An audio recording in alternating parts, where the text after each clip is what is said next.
everyone and welcome to the prairie. This is Matt from Indefensive Plants, and the days are starting to grow shorter, the nights are growing colder, and fall has arrived.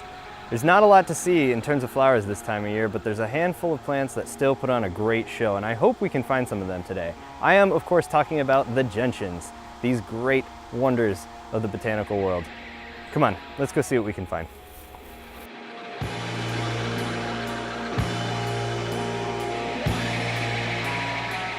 I have such a special place in my heart for the gentians, especially for this species in particular.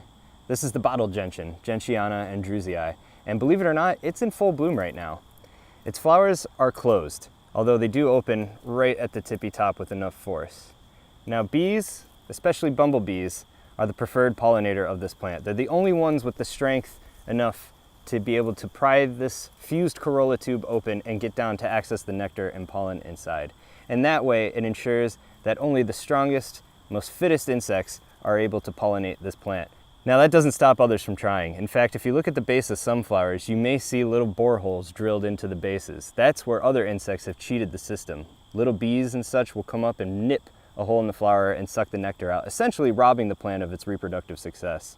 Regardless, it's really awesome to see such blue coloration in these plants, especially as fall wears on and things are starting to get a little more sepia colored.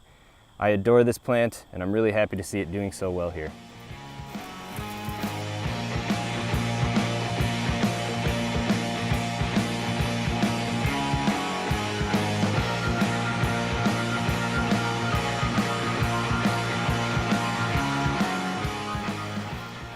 Hey, awesome.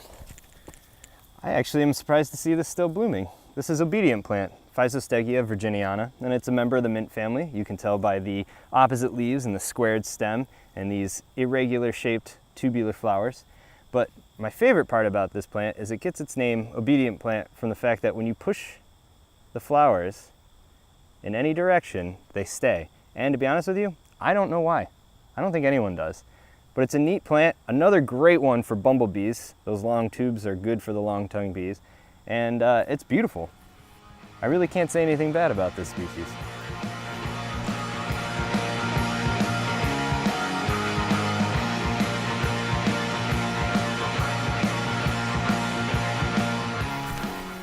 Look at this cream-colored beauty. This is the cream gentian, Gentiana alba, and I'm so happy we caught this still in bloom. It's pretty far past its normal blooming season, way past peak at least. But this plant right here is one of my favorites to see because you don't find it very often. It's doing really well in this restoration planting. And like the bottle gentian we saw earlier, it too prefers bumblebees as pollinators, although it's a little less exclusive than that one because as these flowers really mature, they open up a little bit more, allowing other larger insects involved.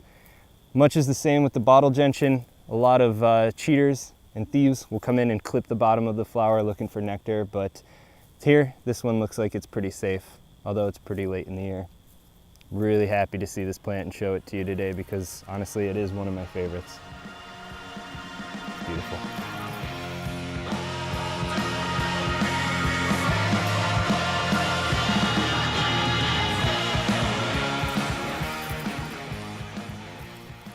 Now some of you may be surprised to learn that North America does have its own native thistles, and this is one of them right here. This is the Pasture Thistle, Cersium discolor, and unlike the invasive Canada or bull thistle, it's considerably less spiky. Another way to identify it that's pretty reliable is to flip over the leaves. The underside of the native thistles tend to be a little bit woolier.